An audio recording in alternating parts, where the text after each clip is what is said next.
In 2019, Omega launched the Diver 300M James Bond Limited Edition, a watch that set out to celebrate the 50th anniversary of On Her Majesty's Secret Service, a movie where Bond wore a pre-Daytona Rolex chronograph and a Submariner. In fact, the only mention of Omega in the film is Virus Omega, which I personally caught after purchasing this watch. So let's talk about what makes this watch the best Bond Edition Omega there's ever been. The quick specs about the watch can be found on the screen here, but ultimately this information can be found everywhere, so let's not waste too much time and talk about what's really important. The watch has a 42mm case diameter, a somewhat transparent case back, we'll touch on that in a minute, a limited number reference plate showing the production number, and most importantly, the Co-Axial Master Chronometer caliber 8800 movement with a 55-hour power reserve.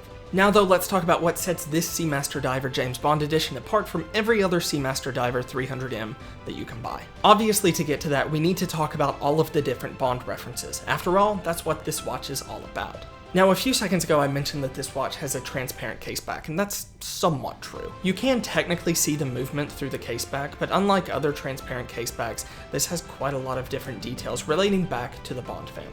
On the back, we see some fine detailing with the Bond family coat of arms, with the text Orbis non sufficit, which translates to "the world is not enough," the Bond family motto. The caseback is also lined with the text "we have all the time in the world," which is one of the most iconic Bond phrases and songs of all time. The watch also features 18-karat yellow gold hands, hour markers, and the Bond family crest at the 12 o'clock index. And although I've rarely seen it, the lume at 10 o'clock displays a secret number 50, OMEGA Se, and it is very secretive because in the 2 years I've owned the watch, I have seen it a total of 3 to 5 times. I suppose it's cool to know it's there, I guess. To add to the Bond theme, the 7th on the date disc is finished in the 007 font. The dial is also finished with the traditional James Bond gun barrel design, in contrast to the standard waves of a normal Seamaster Diver. Off the topic of the watch itself, let's discuss its box. I firmly believe that this is one of the best ways that Omega stands out over their leading competition, as it clearly shows their attention to detail throughout the entire experience of a watch. Even with the standard Seamaster model, the box stands out. The James Bond edition just takes it to an entirely new level. And you guessed it, with more Bond references. The top of the box is finished again in the Bond-style gun barrel design with a gold Omega logo. On the front of the box is the 007 logo with gold pushers on the side to unlatch it. When opened, it features more gold-plated accents with the watch showcased front and center. Included is a travel case with the Bond family coat of arms and the motto again on the front, as well as the Omega gun barrel logo on the back. Credit where it's due, it's actually very nice to see a travel case included with a watch. It's a small touch, but it plays back into what I said a minute ago, that Omega pays attention to the fine details of the entire experience of owning a watch. For me, it's a great place to keep that cheap rubber strap that comes with the watch because I am not a fan of it in any regard. To the right is the steel bracelet with a spring bar tool to swap them easily. And as odd as it may sound, I can't express enough how much I appreciate the level of detail in this box. For any limited or special edition piece, it makes a world of difference when thought and care is put into the details of the box. I love collaboration pieces because they add so much more meaning to a watch, especially when it combines two things that you already love. I've mentioned this in other videos, but the majority of my watches are actually collaboration pieces, from the 2Q swatch to the basic Boy Moon swatch, the Seamaster James Bond edition, as well as about 4 or 5 other watches that are all collaboration pieces in some way. Adding that additional element into a watch takes something that becomes a little mundane after 2 years of wearing it and gives it that extra bit of life. Even from a marketing standpoint, it's great to see two brands come together and build something like this to gather interest from both of their audiences, thus building a bigger watch community. All of the Bond elements aside though, the Diver 300M is still the best dive watch that you can buy under $10,000, beating out the majority of its competition in its price point, including the Rolex Submariner. From the quality of the watch itself to the pure craftsmanship of the movement and attention to detail, the 300M is just better.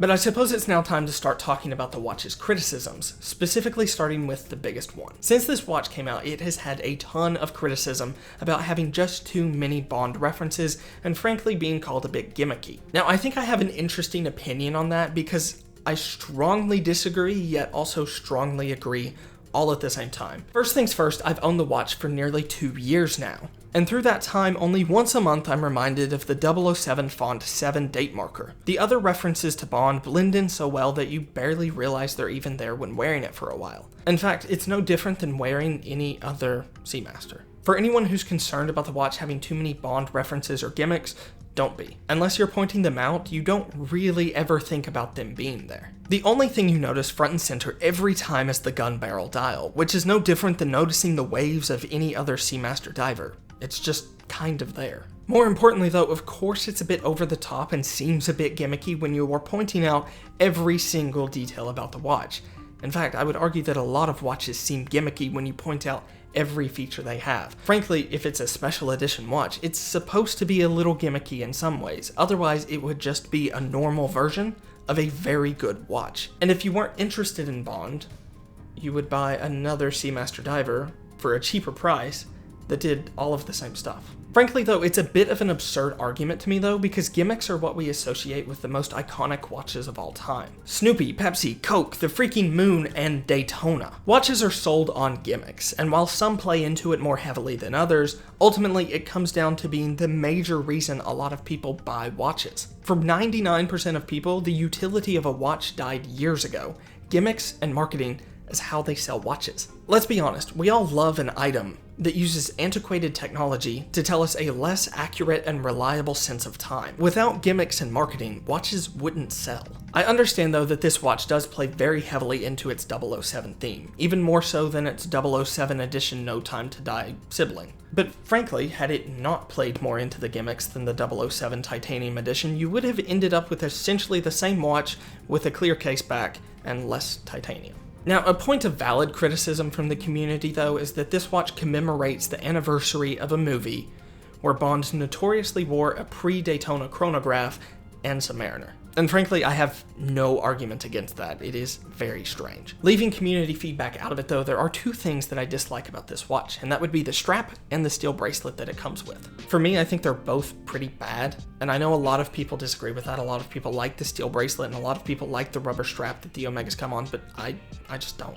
I personally do feel that Rolex have pulled off a better bracelet with the Oyster and the Jubilee bracelets, but ultimately it comes down to the fact that I don't really like the steel bracelet that comes with this watch or any Seamaster right now. This watch for me feels best placed on a NATO strap, and that's probably where I'll just end up keeping it. Aside from that though, I don't have any major criticisms about this watch. I feel like long term it's going to be a great piece to own. I feel like it's going to be an easy piece to service, and through Omega's dependability and reliability, I know that it will withstand just about everything I could throw at it. It's a reliable watch with quality and lots of gimmicks throughout. After nearly 2 years of owning the watch, I really figured I would have another go-to watch by now, but I just don't.